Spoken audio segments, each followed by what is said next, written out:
আর শক্তি, এই দুইয়ের মধ্যে সম্পর্ক অত্যন্ত সরল।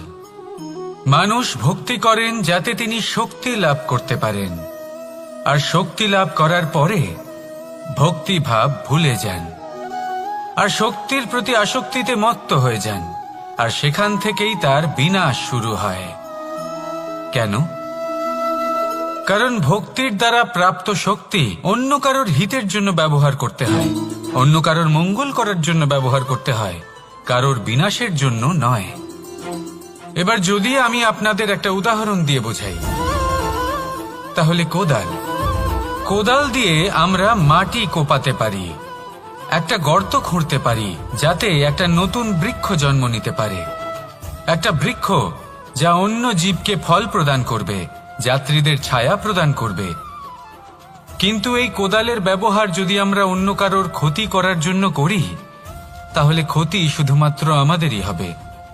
তাই জীবনে যদি আপনি কোনো শক্তি লাভ করেন, হয়তো ভক্তির দ্বারা বা অন্য যেখান থেকেই হোক, তার সদ্ব্যবহার করতে শিখুন, নয়তো এই প্রাপ্ত শক্তি আপনার পতনের কারণ হয়ে দাঁড়াবে। তাহলে আসুন আমার সাথে ভালোবেসে বলুন, রাধা রাধা। শক্তি এক অত্যন্ত বিচিত্র বস্তু, বা বলতে পারেন অনুভূতি। পিতা সবসময় চান যেন তিনি তার শক্তি পুত্রকে সঁপে দিতে পারেন, যাতে সে শক্তিশালী হয়, যাতে তার মঙ্গল হয়। তার পুত্র সবসময় চায় যাতে সে পিতার সেই শক্তি লাভ করে, কিন্তু সেই শক্তি লাভ করার জন্য পুত্র হওয়া যথেষ্ট নয়, যোগ্য পাত্র হতে হয়। আসুন আপনাকে সহজে বোঝাই।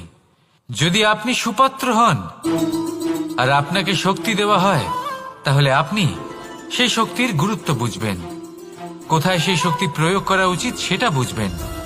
আর এটা যেহেতু অর্জন করা শক্তি হবে, সেই শক্তির অপব্যবহার হবে না। কিন্তু যদি এই আপনি কুপাত্র হন আর যদি আপনাকে এই শক্তি দেওয়া হয়, তাহলে কি হবে? দেখতে গেলে এই শক্তি আপনি দান হিসেবে পেয়েছেন, তাই না আপনি এই শক্তির গুরুত্ব বুঝবেন আর না এর প্রয়োগ আপনি জানবেন, তার অপব্যবহার হওয়া সুনিশ্চিত।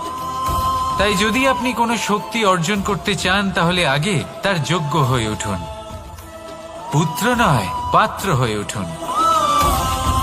আর আমার সাথে ভালোবেসে বলুন, রাধা রাধা। মানুষ জীবনে তিনটে কাজ অবশ্যই করে থাকে, কিছু দান করে, কিছু গ্রহণ করে, আর কিছু ত্যাগ করে দেয়। এটাও ভাবতে থাকে যে এটা করলে কিভাবে করবে। দেবার জন্য পর্যাপ্ত ধন নেই, নেবার জন্য সংসারে অত স্নেহ নেই, আর ত্যাগ করার জন্য জীবনে এত সুখই নেই, তাহলে কিভাবে করবে? আসলে আমরা বস্তুগত চাহিদা অর্জনে এত ব্যস্ত হয়ে পড়ি যে আমরা বুঝতেই পারি না যে কি নেবার আছে, কি দেবার আছে, আর কি ত্যাগ করার আছে। তাহলে আজ আমি আপনাকে বলেই দিই, মনে রাখবেন এই তিনটে গুরুত্বপূর্ণ গুণ, তিনটে গুরুত্বপূর্ণ কথা। দেবার জন্য আছে দান, নেবার মতো আছে জ্ঞান, আর ত্যাগ করার মতো আছে অহংকার। যখন আপনি দান করতে শিখে যাবেন, জ্ঞান অর্জন করার শক্তি আপনা থেকেই আপনার মধ্যে চলে আসবে। আর যখন এই জ্ঞান আপনার মধ্যে প্রবেশ করবে, অহংকার আপনা থেকেই আপনার থেকে দূরে চলে যাবে। যে ব্যক্তি এই তিনের মধ্যে ভারসাম্য বজায় রাখতে পারে, তার বর্তমান, ভূত, ভবিষ্যৎ, লোক, পরলোক সবকিছু শুধরে যায়। যেই দিন আপনি দান করতে শিখে যাবেন, জ্ঞান আহরণ করতে শিখে যাবেন, অভিমান ত্যাগ করতে শিখে যাবেন, আপনার সর্বশক্তিশালী, সর্বশক্তিমান পরমেশ্বরেরও প্রয়োজন পড়বে না। কারণ তখন ঈশ্বর আপনার মধ্যেই বাস করবেন। তাহলে আসুন আর আমার সাথে ভালোবেসে বলুন, রাধা রাধা। নিয়তি। রাধা আমাকে বলে, কৃষ্ণ, যদি তুমি জানো যে নিয়তিতে কি আছে, তাহলে তাকে বদলে দাও না কেন? মহাদেব আমাকে বলেন যে শ্রীকৃষ্ণ, যদি আপনি এটা জানেন যে সাম্বের নিয়তি এটাই, তাহলে আপনি তাকে বদলানোর চেষ্টা কেন করেন? কেন? কারণ আমি একজন পিতা, আর পিতার কর্তব্য এটাই, তিনি যেন সম্ভাব্য সব চেষ্টা করেন নিজের সন্তানের মঙ্গলের জন্য।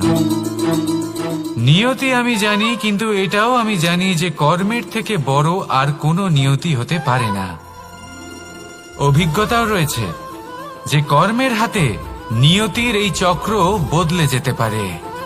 তাই জীবনে যদি আপনার কখনো এমন মনে হয় যে এটা তো অসম্ভব, তখনও চেষ্টা করা কখনোই ছাড়বেন না।